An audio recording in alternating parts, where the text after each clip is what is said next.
Hey guys, thank you for tuning in to the second episode of Welcome to the Family.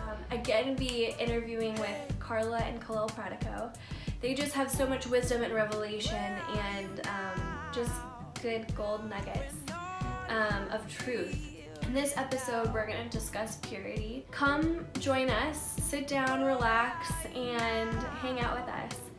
And again, welcome to the family. Let's talk about purity. Yeah. Because I feel like that's an important topic, Yeah. especially now in our culture and in the church, and I feel like we should talk about this. Yeah. So maybe we should start off with what is purity, Yeah. and then your experience. Sure. While you guys were dating and single. Sure. Yeah. So, I'll go. So purity for me is much more than even just sexual purity. It actually is, it includes a lot of things, and it goes into the core of, man, do I want to pursue the heart of God, or do I want to pursue the world? Mm-hmm. And so in that, it looks like, man, how you do one thing is how you do everything, is sort of the thing I have found. So in my life, it looks like, man, I used to be a liar. I used to steal. I used to cheat. All that stuff is like falls under the category of impurity, right? So even in sexual purity, there's like, I used to lie because I thought I needed to provide for myself, right? I had to like steal from, like, lie about my timesheets at work because I didn't believe God was going to provide for me. I didn't know He would provide for me, right?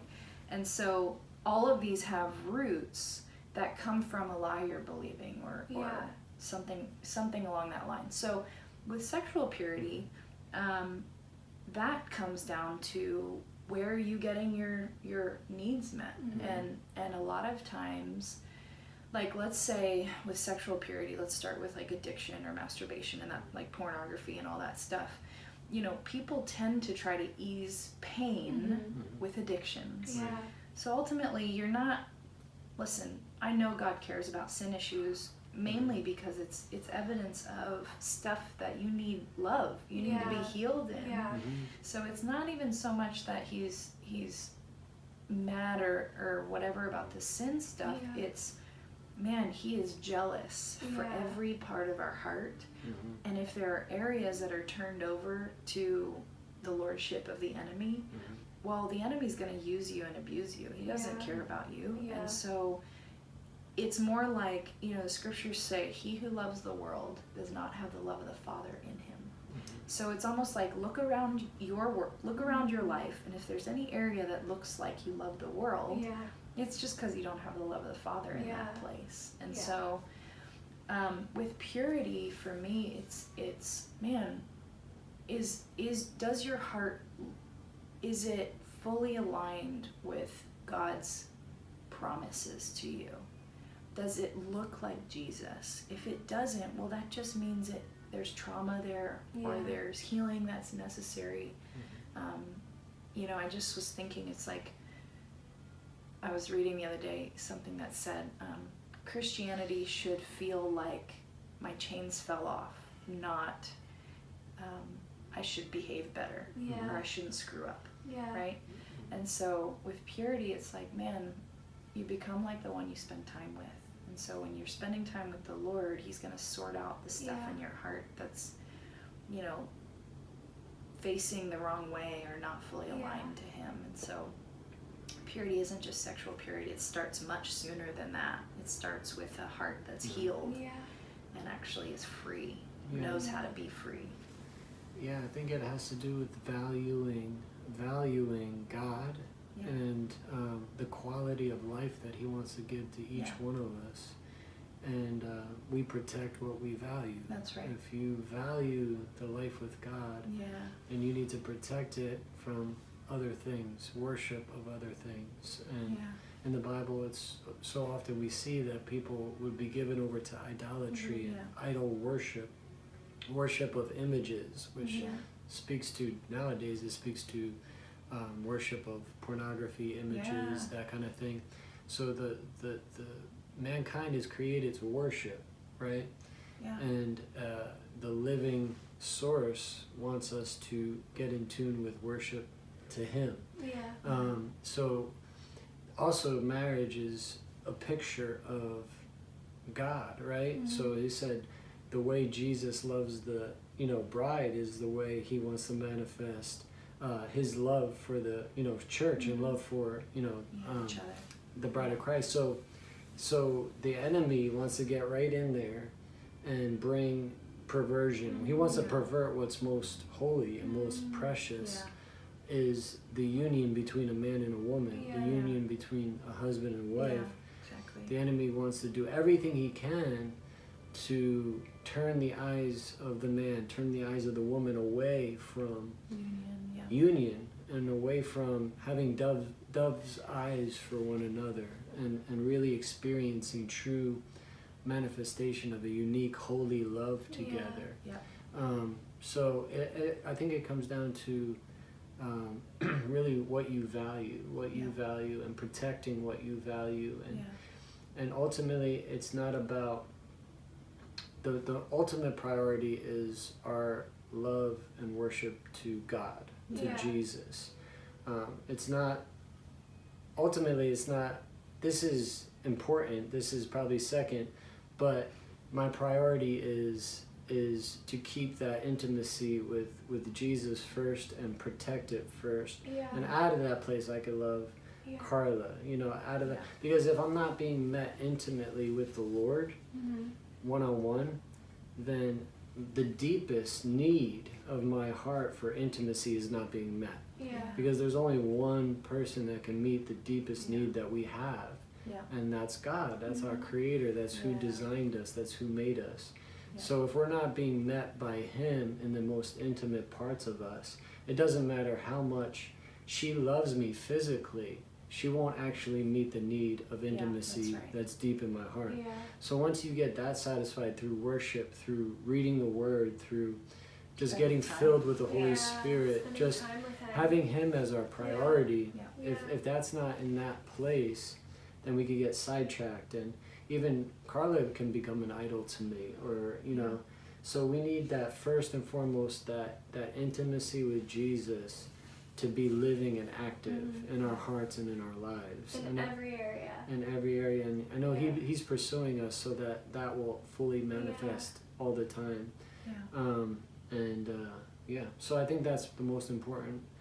Speaking about like physical purity, but it goes into so many like Carla basically covered the other areas of like purity with your words, purity with integrity, gossip and stuff like that. Like all of that is purity as well.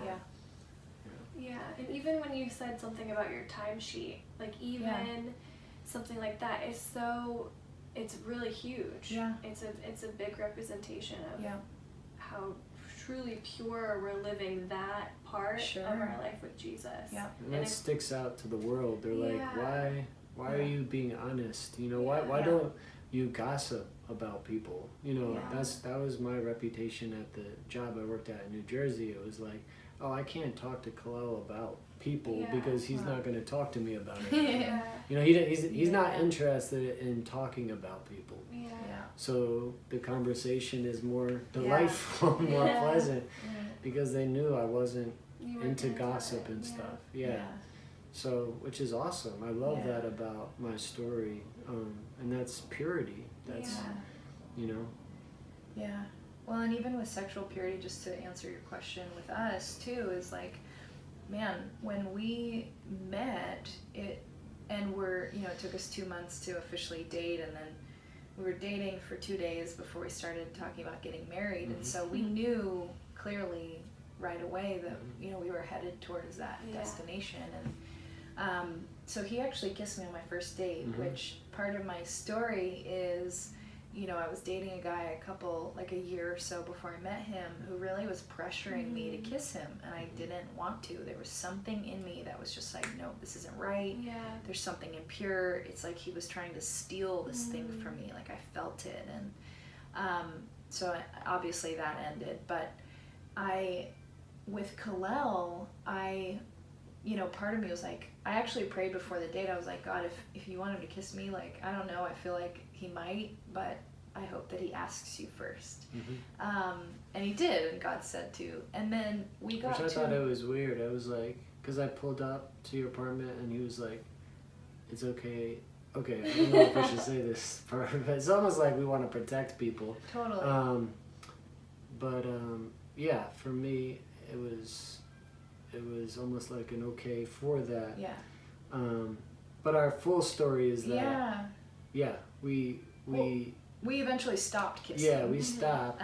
Because we found that, man, there is real chemistry here. Yeah. Like, this is definitely getting a little too hot and heavy, if you will. And we wanted to value our... Yeah. You know, I was 100% confident we wouldn't, like, sleep together or anything, and she was right there as well. Yeah.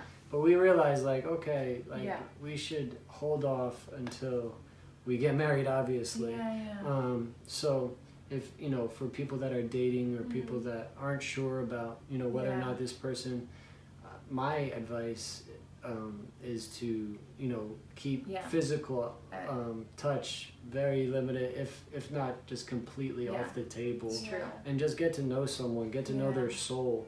If you can't get along with someone's soul, if you don't enjoy their soul, if you don't enjoy being together, if you don't enjoy a conversation, that's the most important thing. Yeah.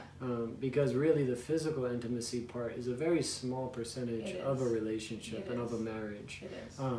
Not that it's not important, because it is important. It's really important, but it's like if you can't get along with someone other than physically, then that's a big sign that it's not going to work in the long run. The physical's the easiest place, I would say, to get along with someone.